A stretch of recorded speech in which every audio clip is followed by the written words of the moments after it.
What is up, everybody? Welcome to Sixers Postgame Live. Sixers lost a hard-fought one against the Milwaukee Bucks, 118-117. Talking top takeaways, reaction, player of the game, and more. Joining us, my man Sean Bernard there, Pick Swap Media, at Sean_Bernard1. What's going on, man? Yeah, I'm not as down as the dumps as I think I probably should be for a heartbreaking 1-point loss to the title favorites. But overall, this team showed me something tonight. So I'm excited to dive into everything. I feel pretty good. I don't have a sour taste in my mouth after what in otherwise could have been a heartbreaking loss. Absolutely. We're going to get into it. Also joining us, if you're watching our watch parties, he's Mishkovsky at Mishkovsky. What's going on, man? Hey, I'm not mad. I'm not mad at all. What a game. D'Anthony Melton at the buzzer. About time. But other than that, I'm ready to go. Yeah, man. Let's jump right in because we learned a lot today. I mean, it's game one. We still need a lot of data, small sample size. But let's talk first impressions. Number one with Joel Embiid.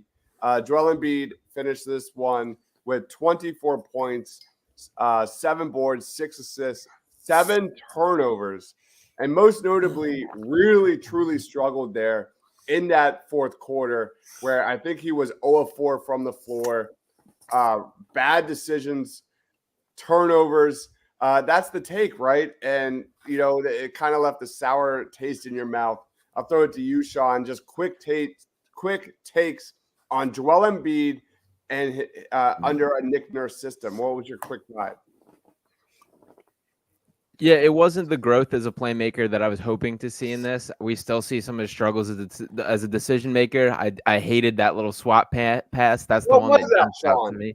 Yeah, I don't get it. And we've seen that. He's done it before. Like we've seen the slap thing. That has to absolutely be taken out of the repertoire. That cannot happen. Things like that. And especially because that led to a big 3 by Jay Crowder. That was a pretty significant moment in the game. So the playmaking stuff is absolutely frustrating from Embiid. I will say defensively, I thought he popped tonight. I thought this was one of the more impressive defensive performances I've seen from Embiid. That was the other area that I'm very, I guess, optimistic about. But yeah, there were not the leaps and bounds in playmaking that I was hoping to see. I think there was moments where he gave effort, but there's just a lack of feel that's really disappointing.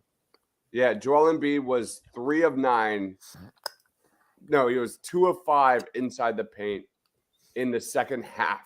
Is the same old Joel Embiid, man, just really struggled. You could see it. Like, he looked gassed. Yeah. He looked tired, which is expected. You know, you expect that in the first game. But we shouldn't have to. But there were some positive moments. His defense against Giannis at the rim, there were some really good moments. Real quick take on Embiid, Mitch. I think I said it during the watch party. Was it like the second quarter or the third quarter where he just looked tired, man? He just looked tired. He did not look like himself. There was something bothering him mentally. That's all I could take from him. Like, he didn't hit some big shots when needed, but it's just like there was something off. Something off. Yeah, I hate – there's nothing worse I hate most when watching these Sixers games and you see the body language. You see him moping around the court. And we saw some of that in the second half. You don't want to see that. Comments real quick, and then we're going to talk about we got to talk about Kelly Oubre, who I think really opened some eyes in this one and his projection with the Philadelphia 76ers. Lucas says a bad loss. I don't necessarily agree with that. I think what we saw, there's a lot of takes. We're going to get through each individual one when it comes to Nick Nurse and what we saw offensively and so forth. But I think the Sixers fought. This was a game that the Sixers kind of were kept at bay by the Milwaukee Bucks. They took advantage of the Bucks in that fourth quarter. They had a 6-point lead in this one where they kind of were down all game long, and they fought. And I was really impressed with the bench. We're going to get into all of it again individually. Kelly Oubre looking like an all-star. That was the worst referee calling ever. Why didn't Springer play? I don't think he played in the second half. Did Springer play in the second half? No. After he had 2 amazing blocks. Look good. In the first half. I would love what I saw from Jaden. Sixers are trying. He's a Knicks fan. My God. Embiid played for the Bucks today. Oh, it was the Dame show. What's going on, Daniel? It was the Dame show in the second half, man. You could see him start to get hot, and he made some incredible shots. We have a donation from Bill. Thank you so much, man. Shout out to my guy Sean. He says this loss was 1,200% on Sean Bernard. So Shout out my guy Bill.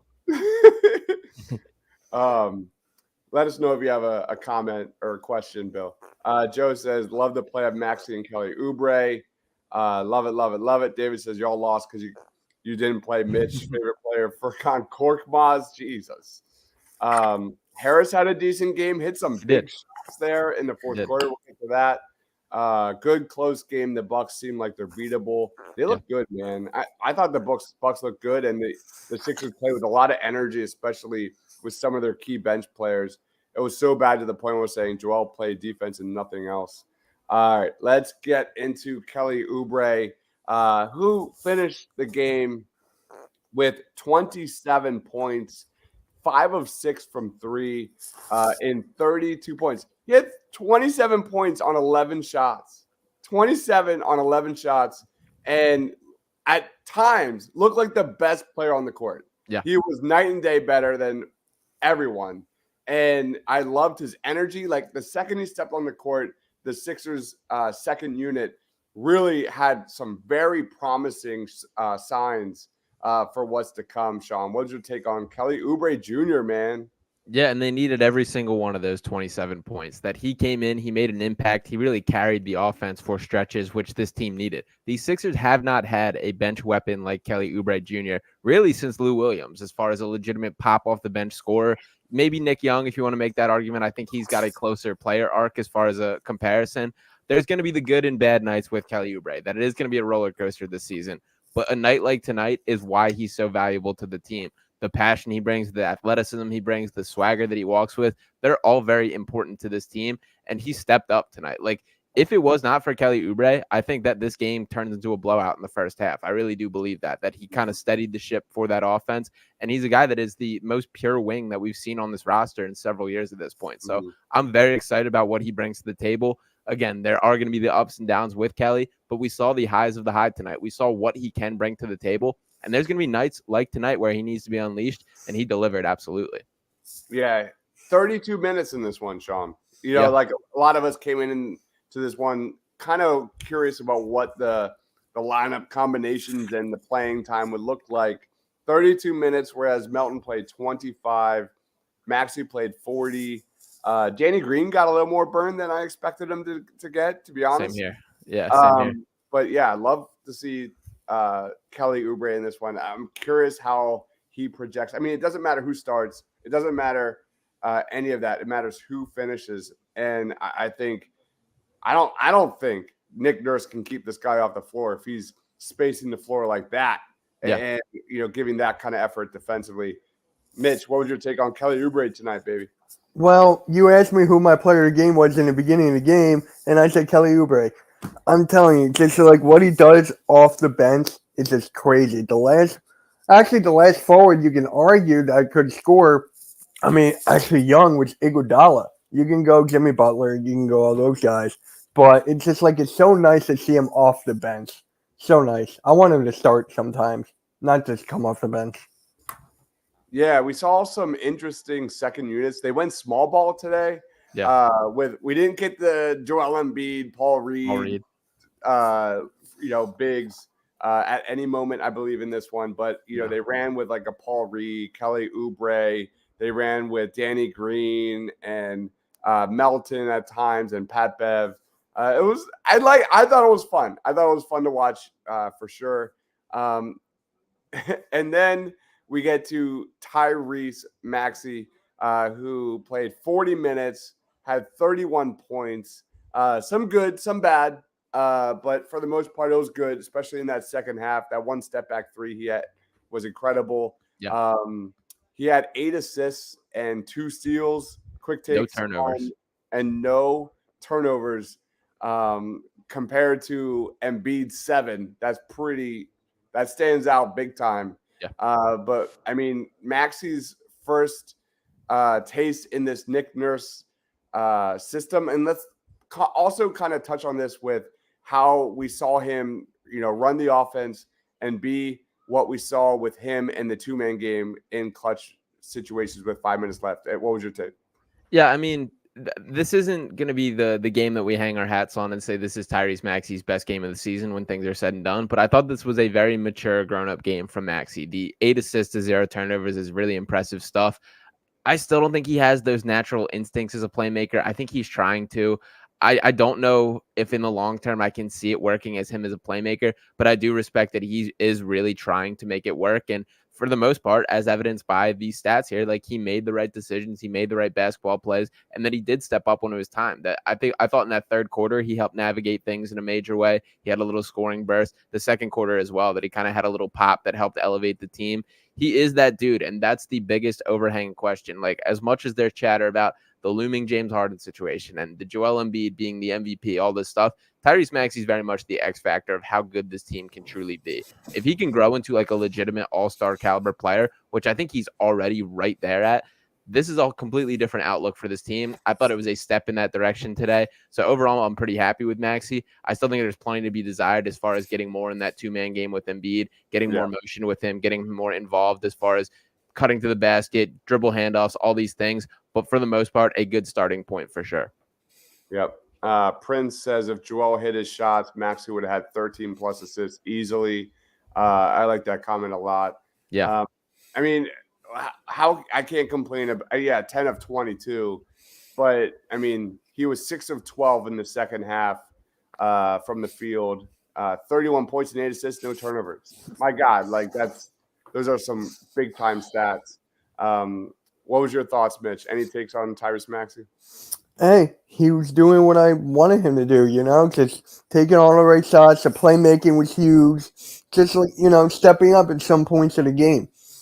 That's all you can ask from Maxey, especially when Embiid flopped. I want to know what Sean's quick take or first impression of this Nick Nurse system. I'll be honest, Sean, there wasn't a lot of movement. It was a lot of the same things we've seen. It was a lot of pick and roll, which was fine, but there was not a lot of backdoor cuts. There was not a lot of motion. There wasn't a lot of DHOs. It was kind of like rewatching the Sixers from last year, at least during the regular season. What was your quick take on this offense from Nick Nurse? I would even say it looked messier than that. For me, I'm grading it as an incomplete right now. That it didn't look like what I was hoping to see by any means. It felt like guys weren't on the same page a lot of times, and I get it. It's game one. We have a long season. I'm hoping that when we flash forward to game 75 and are sitting here on this post-game live, that I have a different outlook for things. I didn't love what I saw from it overall and was very underwhelmed by how connected things were. And defensively, it was a lot differently than I expected it to look to. Defensively, it reminded me of the Rudy Gobert Utah Jazz kind of system where they were very much chasing guys off the line, driving them to Joel. I thought Joel shined in that role as a rim protector, and that's something I'm intrigued by. But offensively, it just felt way more disconnected than I expected it to. Yeah, there was a lot of ball watching that I just at times way too much ISO with Toby. Like a Nick Nurse system, when the shot clock is running out, those should never go together. And that's not at least what I expected. Same here.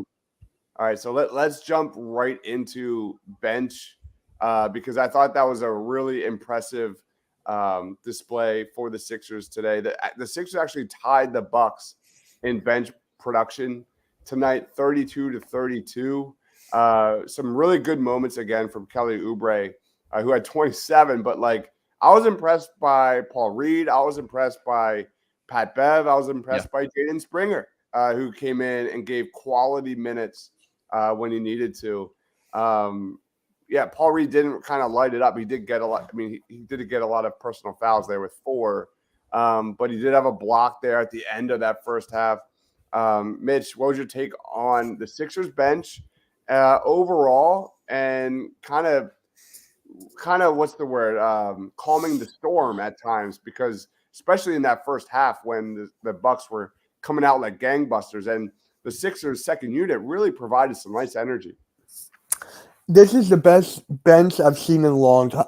Just like the spark, the chemistry, the different lineups out there. You had Springer, I would never have thought this with Doc Rivers. You had Springer out there with Kelly Oubre, I think with Paul Reed there too, Danny Green, and I forget who else is there, but you never see that lineup from Doc Rivers. So that is very refreshing to see. I love it. Yeah. What about you, Sean? Yeah, I'll start with I was surprised not to see any Mo Bamba or Philip Petrusev That's today. what I was gonna say. Yeah, I was surprised by that as far as the big man rotation. I am all in on Patrick Beverley, that I thought he was once again he like raises the floor of whatever lineup he's with, is the way I put it. He's just buzzing around, doing the little things, boxing out for rebounds, being a pest in a way that's very infectious to this team. And I see like a little bit of like a spunk and attitude on this team that I have not really had. And I'm really crediting that to both Pat Bev and Kelly Oubre Jr. That I do think that they're bringing their personalities out in this team. And for the most part, like for so long, we've kind of complained about this team not having like being so expressionless and emotionless and not having a personality. It feels like we have guys that bring that now. So I am very excited by that. I think the pieces are nice. A little too much Danny Green for me. I would like to see some more Jaden Springer. I thought he looked very good in the minutes that he did play. That block on Dame was absolutely ridiculous. And that is enough of a flash that should have Nick Nurse at least wanting to get him back on the floor. So it was disappointing not to see him in the second half. But as a whole, I agree. I think it's a pretty deep bench and better than what we've been working with in years past. Absolutely. Anthony says, I am proud of my Sixers. They could have folded, but they came back 19 points down and lost by 1. Prince says, I'm not even mad. I see a lot of room for growth. I think Jaden will definitely be playing those Danny Green minutes in a few months from now for sure. Raphael says they need to improve the defense when it comes to facing against difficult teams to beat. Anthony says the Sixers don't really need Harden. I'm not going down that route. I don't want to talk about that. Steven says Springer plays more. We may have won. Oh my God, here we are. The one thing I have to say, The one thing I have to say, Danny Green is there for shooting, right? Dimes, you said that. He's there for shooting. Springer, how many times did he shoot the ball from 3? Like once, twice? Something Definitely like that? once. It was definitely once. I know that for a fact. So we even saw a Paul Reed 3 attempt. Yeah. That was something. Hey, Doc Rivers would have sat him down. Yeah, right. Steven says the alley-oop block tells you a lot about Springer. Man, his explosiveness and like vertical explosiveness is just different. It's a different level, man. That was a crazy play. All right. That being said, anybody else have any other takeaways? And before we get into our players of the game, I don't want to be the ref guy, but I mean, I'm not even touching that. I'll give a little bit. Tonight was brutal. The biggest blatant one was that Giannis travel, I guess is the technical call, where he airballed the shot from right there in the rim, got his own rebound. That went from, with 4 minutes left to play, Sixers up 2 to down 1. That was a huge swing. And then to take away the offensive foul on Giannis and make that a no call, I didn't even think they could do that. So I was very caught off guard by that. And then Embiid getting one taken away. There was a lot of rough ref stuff today. So whatever. I mean, in the grand scheme of things, I'm glad this team didn't roll over, kept fighting, but it did suck that it felt like there were a ton of big calls that went in the opposite direction of these Sixers down the stretch here. Yeah, absolutely. Cleva says, where's Mo Bamba? Did not play a minute, right? Like, it's a great question. I'm shocked at that. Like, I was relatively excited to see him play, especially with Joel and how that would look. And we didn't get that with Paul. The Sixers went small. The Sixers went small in the second unit, and I kind of like that. I'm good with that, at least for now. Anyone else concerned about Joe, or is this the same crap, different year? I think he's talking about the fourth quarter collapses and same thing. At least offensively, and the legs. Yeah, it's game 1, so I'm not ready to throw in the towel. There were moments where defensively really stood out to me tonight. I was really impressed with what he did defensively, and it's not stuff that shows up in the stat sheet for the most part. Like, his block numbers have gone way down since he first came in the league, but that's almost a respect thing. That's guys don't try him, or they just pass out of shots or deterred from things. I thought there was a lot of that going on, and I frankly thought he did block a couple that didn't get recorded in the stat sheet that didn't go up. He did meet Giannis on that one, which was a statement win, a statement moment, hit him with a little Dikembe after. So I was very impressed with what I saw with Joel. I think if he buys in defensively, and that's really a focal point of his game, that does elevate his game and this whole Sixers team in a major way. So I am watching that as a storyline. I'm putting that in the positive category as far as what I took away from tonight. There is definitely the stuff you can nitpick. The playmaking wasn't there yet. There were some sloppy habits down the stretch, but I'm not willing to write off this as just another year for sure. God, I hope this is a playoff matchup. Yeah. Like there were times in this game where you saw Giannis and Embiid go right at each other. Yeah. Like deliberately. For It sure. was a lot of fun to watch. I enjoyed it thoroughly. It's kind of crazy we haven't had like the Bucks and Sixers like heavyweight playoff matchup at any point during this era yet. Yeah, right. Like they were clearly targeting each other, and at least both offenses were trying to get each other the ball against one-on-one. That was a lot of fun. And you know what? Like a lot of people were coming into this season like not really excited. This was a very entertaining basketball game. So let's give it that. Steven says I just couldn't ignore that time box being up 6 and his 2 easy misses and 2 turnovers in 5 possessions. It ruined my fun. I hear you. Yeah. We talked about it on the watch party. Absolutely agree. That being said, let's get into our Sixers player of the game. I keep it straight, every line is so intentional. This is your moment to let it go. You know that I'm into them way too cold. You can't manage this, can't break this, boy, I'm funded.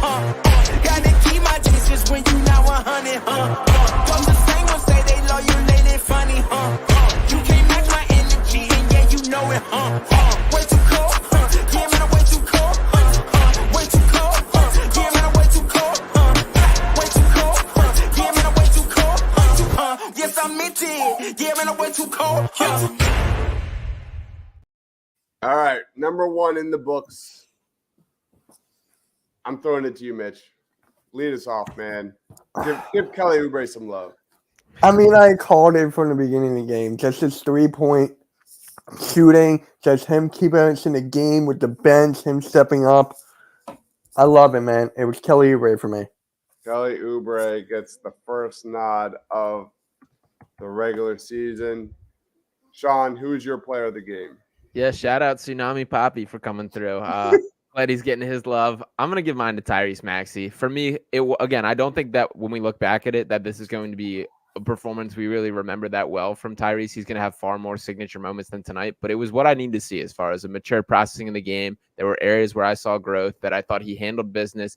I saw him intending to grow into that point guard mold, which I'm very excited about. So I am giving it to Maxey for it. So give him the love for player of the game. All right, we've got one for Oubre Jr. Guys, let us know in the comments who your player of the game is. Sean going Tyrese Maxey. I have kind of a tough one for number 3. Can I give it to Howie Roseman? No, I can't do that. That would be pretty fun. I'm going to go with my guy, Philly halftime here. Let's go to Tobias Harris, who shook off a shaky start somewhat, really started to do well in the second half. I'm going to look up his second half stats here real quick. But I thought Tobias in that 2-man game between him and Embiid kind of carried them when the Sixers kind of turned the course just a little bit. Get this. Tobias Harris shot 6 of 6 in the second half. Wow. He did not miss. And he had a big 3 there in a big moment at the top of the key. Give me Tobias Harris, who I think a lot of us, including myself, I'll be the first one to admit it, have kind of dogged him a little bit. He really came through. Tobias Harris finished this one with 20 points, 8 of 9 from the floor. He was a minus 14, by far the worst plus minus of all the starters. But, I don't know. I don't really have a very good third, unless, Sean, you have a better third. Let me know. I was leaning Tobias as well. That I think that is a fair answer. And I'll say, like, going into this season and entering tonight, Tobias is probably the guy on the Sixers roster I have like the least amount of expectation for, in just the way that I'm not really sure what his role is going to shake out to be on this team. When I look down, like, I see what I want from Tyrese. D'Anthony Melton, I think, is going to have opportunities under Nurse. Paul Reed, I think, will grow under Nick Nurse. Joel Embiid's obviously Joel Embiid. I'm not exactly sure where Tobias Harris fits into this whole puzzle, but I am glad that he stepped up and delivered tonight, and I do think he deserves a little love for it.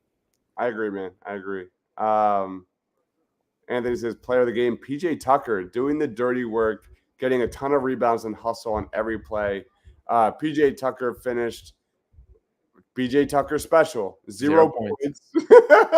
I do think you can make an argument that PJ Tucker is the best Giannis defender across the entire NBA, that he does a really nice job of getting low, preventing him from getting there. He calls an offensive foul once or twice tonight. He does compete. I know it's frustrating, the zeros on the box score for sure, but I do like having PJ Tucker around this team. Yep. All right. That basically let's do this. Well, how would you grade Nick Nurse's first game with the Sixers? Let's do that too. I'll keep track of these. Not as well as I would like to. I'll go C+ for Nick Nurse tonight. That I was very underwhelmed with how on the same page I wanted everyone to be. The offense specifically just didn't feel like it was in place. Like for me, it felt less like they're doing the same thing as last year and more like they just aren't quite there yet as a team. So I'm hoping that over the course of the season we start to see this develop out yet. But yeah, I was pretty underwhelmed with the X's and O's tonight and the strategies and systems in place. It just didn't feel ready yet.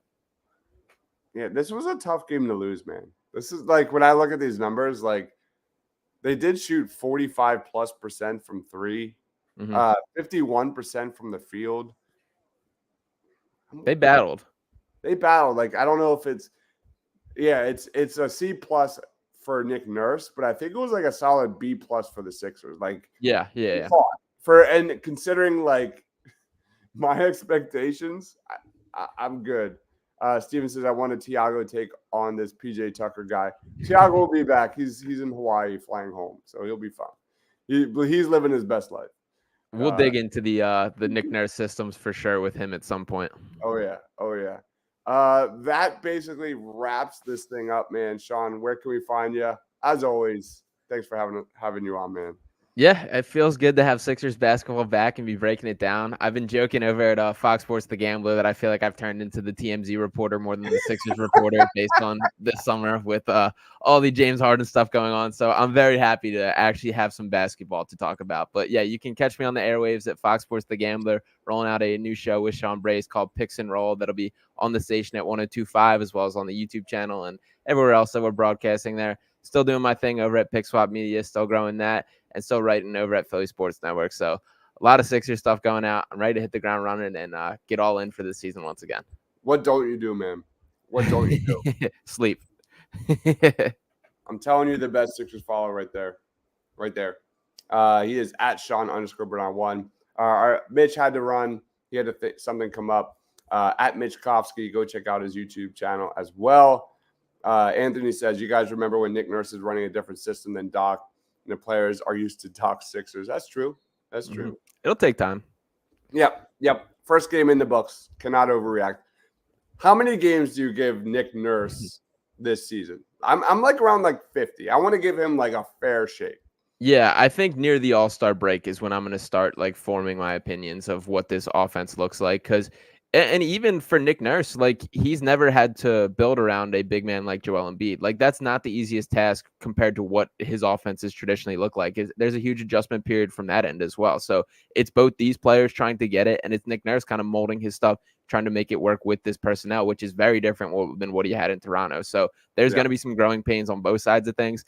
I'm definitely giving him. I'm going to say around the All-Star break is when I'm going to start forming my opinions for how things are going. And then playoffs is obviously where the deciding factor on how we truly feel will be. I am right on the same page, man. Reggie says, Kelly Oubre better than George Niang. No question. He kind of doesn't give you the limitations of a Niang.